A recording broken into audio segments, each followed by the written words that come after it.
سلام، من رضا هستم و در این ویدیو قصد دارم سرویس انرژی رنتال ترون یا سرویس اجاره انرژی ترون رو خدمتتون معرفی بکنم و به شما نشون بدم که چطور با استفاده از این سرویس ارسال تتر روی شبکه ترون رو با حداقل کارمزد بتونید انجام بدید. خب همونطور که میدونید تتر یکی از اسمارت کانترکت های شبکه ترون هست و برای اجرای اسمارت کانترکت روی شبکه ترون شما علاوه بر پهنای باند به انرژی هم نیاز دارید. من اینجا دو تا تراکنش شبکه ترون رو به عنوان مثال دو تا تراکنش تتر شبکه ترون رو برای مثال باز کردم و میخوام با هم دیگه بررسی بکنیم که چه اتفاقی اینجا افتاده. خب اینجا یک تراکنش معمول رو میبینید که 50 تتر از این آدرس به این آدرس ارسال شده و در پایین میبینید که متد ترانسفر کال شده. خب این متد ترانسفر از توکن تتر هست، پس برای اجرای این متد نیاز به انرژی هست. این قسمت قضیه رو اگه نگاه بکنید نشون میده که برای این تراکنش چقدر ریسورس مصرف شده که 31895 انرژی نیاز بوده که اگه روی این کلیک بکنید اینجا بهتون میگه که برای این 31895 انرژی 13 از تقریبا 40 صدم ترون سوزونده شده. اما بیایم یک تراکنش دیگر رو با هم دیگه بررسی کنیم. خب اینم یک تراکنش شبیه تراکنش قبلی از این مقدار تتر منتقل شده. پایین هم مشخص هست که متد ترانسفر اجرا شده از توکن تتر، اما اینجا اگه نگاه بکنید هیچ ترونی سوزونده نشده. اینجا رو اگه نگاه بکنید مشخص هست که میگه برای این تراکنش نیاز به 31895 انرژی بوده که از موجودی انرژی کاربر این برداشت شده. خب یکی از روش های داشتن انرژی استفاده از سرویس های انرژی رنتال هست. یعنی شما با استفاده از سرویس های انرژی رنتال میتونید انرژی برای آدرستون بگیرید و ازش استفاده بکنید برای تراکنشاتون. خب بیایم من خودم یک تراکنش تستی رو انجام بدم. اینجا من یه مقدار تتر دارم، میخوام به یک آدرسی ارسال بکنم، مثلا این آدرس، و ببینیم چه اتفاقی میافته.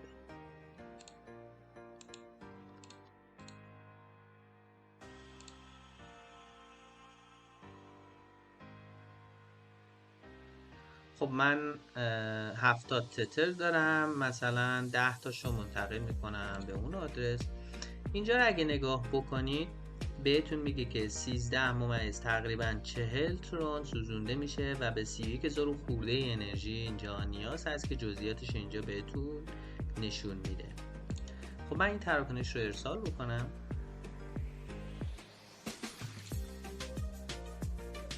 بریم تراکنش رو با هم دیگه ببینیم. این تراکنش هست. خب اکسپلور رو بزنیم. خب میبینیم که تراکنش از آدرس من به اون یک آدرسم منتقل شده و اینجا مشخص هست که 31895 انرژی نیاز بوده و 13 ممیز خورده ای ترون بابت این سوزونده شده. خب بریم باز همین تراکنش رو تکرار بکنیم، اما از سرویس اجاره انرژی ترون استفاده بکنیم. برای استفاده از سرویس اجاره انرژی ترون یا انرژی رنتال شما میتونید از بات این سرویس استفاده بکنید. خب این باتش هست، انرژی رنتال بات رو تو تلگرام اگه بزنید بات انرژی رنتال میاد. خب زمانی که بات انرژی رنتال باز میشه شما روی قسمت رنت انرژی اگه کلیک کنید بهتون میگه که موجودی ندارید، اول موجودیتون رو شارژ بکنید. برای ارسال 32,000 انرژی تقریبا، چون ما به 32,000 انرژی نیاز داریم، این بات از ما 2.75 ترون میگیره. خب من یه مقدار ترون برای این حسابم ارسال بکنم که بات انرژی رنتال شارژ بشه. مثلا 3 ترون ارسال میکنم.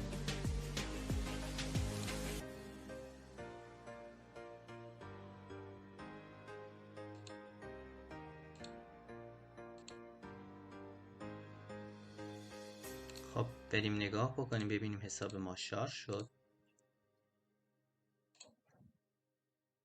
بله میبینیم 3 ترون حساب ما شارژ شد. خب بریم اینجا نگاه بکنیم کیف پولمون رو که این قسمت نشون میده که شما هیچ انرژی ندارید. خب بیایم برای این آدرسمون یه مقدار انرژی بگیریم. آدرس رو کپی میکنیم، باتر رو باز میکنیم و روی رنت انرژی کلیک میکنیم. اینجا میگه خب چه مقدار انرژی نیاز دارید؟ ما 32000 انرژی میزنیم. میگه آدرستون رو وارد بکنید، آدرس کیف پولی که میخوایم انرژی داشته باشه رو وارد میکنیم و اینجا میگه خب چه مدتی انرژی رو نیاز دارید؟ خب 1 ساعت کافیه، چون ما همین الان میخوایم این تراکنش رو انجام بدیم. 1 ساعت رو که انتخاب میکنیم، چند لحظه بعد این انرژی برای ما به آدرس ما ارسال میشه.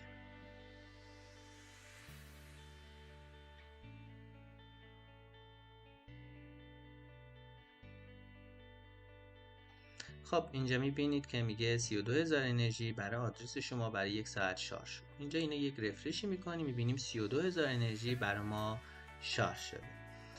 خب الان بریم مجدد یک تراکنش تتر دیگر رو انجام بدیم. سری قبل از ما 13 و تقریبا 40 صدم ترون سوزون. الان ببینیم بازم همین مقدار رو میسوزونه. خب من بازم همون تراکنش یه 10 دلاری دیگه میزنم یا مثلا 60 دلار رو کلا میزنم. خب اینجا میبینید که بهتون میگه 32 مثل همون تراکنش قبلی میگه چه مقدار انرژی نیاز دارید و اینجا میبینید که خب یک مقدار جزئی ترون برای پهنای باند نیاز داره، چون پهنای باند ما مصرف شده. الان 2 تا تراکنش زدیم، روزانه 600 تا پهنای باند به صورت رایگان شبکه ترون به ما. خب بریم این تراکنش رو هم ارسال بکنیم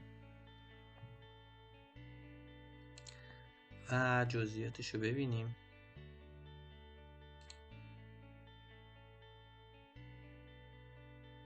خب روی اکسپلورر اگه نگاه بکنید باز هم مثل تراکنش قبلیه، یه تتری منتقل شده، متد ترانسفر کال شده، اما اینجا اگه نگاه بکنید هیچ ترونی بابت انرژی سوزونده نشده. خب همونطور که دیدید با استفاده از این سرویس انرژی رنتال ما تونستیم به جای اینکه 13.40 ترون برای کارمزد بدیم فقط 2.75 ترون برای کارمزد پرداخت بکنیم به سرویس انرژی رنتال و اون مقدار انرژی که برای ارسال تتر نیاز داریم رو بگیریم. خب توی این بات یه گزینه‌ای هست به اسم لاگین تو پنل. شما اگه روش کلیک بکنید میتونید به پنل تحت وب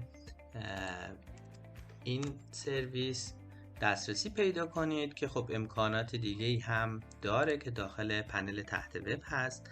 من به صورت خلاصه اونها رو خدمتتون معرفی میکنم. خب من اول لاگین بکنم داخل پنل.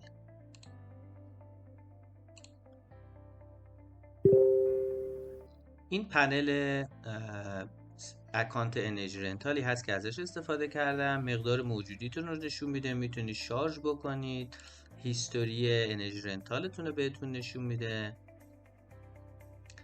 بعد توی همین صفحه منوی بالا همینجا میتونید شما رنت انرژی رو انجام بدید. خب اجازه بدید من آدرس رو مجدد کپی بکنم، اینجا وارد بکنم. اینجا اگه دقت بکنید انرژی ما تموم شد، چون 32000 انرژی رو مصرف کرده. اینجا اگه دقت بکنید مقدار جزئی انرژی داره. خب اینجا مثلا دوباره اگه بخوایم انرژی بگیریم اینجا بهتون نشون میده که برای چند ساعت چقدر میخواید و اینجا میتونید همین الان انرژیتون رو بگیرید. یعنی داخل پنل هم این قابلیت رو داره که شما انرژی بگیرید. این منوی اکتیو آدرس از زمانی که یک آدرس جدید رو شبکه ترون میسازید و هنوز هیچ تراکنشی نداره، برای رنت کردن انرژی یا حالا ارسال تتر نیاز هست که این آدرس رو اکتیو بکنید. شما از اینجا میتونید آدرس رو وارد بکنید و این سرویس براتون اون آدرس رو اکتیو میکنه. گزینه دیگه ای داریم به اسم انرژی واچر. شما اگه زمانی نیاز باشه یک آدرسی رو مکرر از یک آدرسی ارسال دارید و نمیخواید هر بار داخل این سرویس بیاید و اینو ثبت بکنید، میتونید سرویس انرژی واچر رو ست بکنید که بگید اگه انرژی شما از یک مقداری کمتر شد، مثلا اینجا ست میکنه اگه از 32000 کمتر شد یا یک نوتیفیکیشنی به شما توی تلگرام بده یا براتون انرژی رنت بکنه. مثلا ما میگیم اگه انرژی ما از 32,000 کمتر شد، 64,000 انرژی رو برای مدت 1 ساعت برای من مجدد رنت بکن. خب اینو ست میکنید و این خودش چک میکنه و لاگش اینجا میفته و کارش رو انجام میده. آدرس بوک رو داریم که آدرس هایی که مکرر ازش استفاده میکنید رو میتونید اینجا وارد بکنید که دیگه توی هر منویی که لازم بود آدرس وارد بکنید این منوی آدرس لیست باز میشه. اینجا اگه شما لازم بود اینجا روش کلیک میکنید و لازم نیست هر بار آدرستون رو داشته باشید. خب اینجا منوی API رو داریم.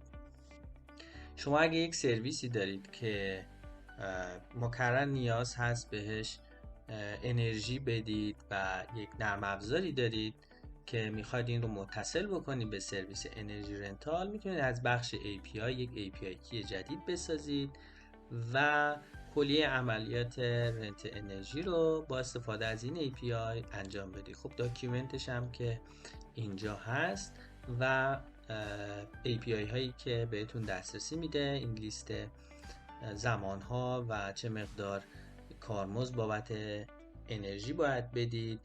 اینجا ریسورس آدرس رو بهتون میگه، یعنی شما اگه آدرسی بهش بدید بهتون میگه که چه مقدار انرژی و پهنای باند داره. اینجا API رنت انرژی از کافی مقدار آدرس و مدت زمانی که لازم دارید اون انرژی در اختیارتون باشه رو بهش پاس بدید و انرژی رو براتون رنت میکنه. اینجا هم لیست رنت لیستا رو بهتون نشون میده. اینجا هم موجودی رو بهتون نشون میده و آدرسی که باید شارژ بکنید. اینجا هم گردش حساب رو بهتون نشون میده. خب میبینید که با استفاده از سرویس انرژی رنتال میتونید کارمزدهاتون رو به شدت کم بکنید. این سرویس فقط مختص تتر نیست، کلیه عملیاتی که روی شبکه ترون نیاز به انرژی داره رو شما میتونید با استفاده از این سرویس انرژی رنتال تامین انرژی بکنید و کارمزدهای شبکتون رو کم بکنید. خیلی ممنون از تماشای این ویدیو، موفق باشید.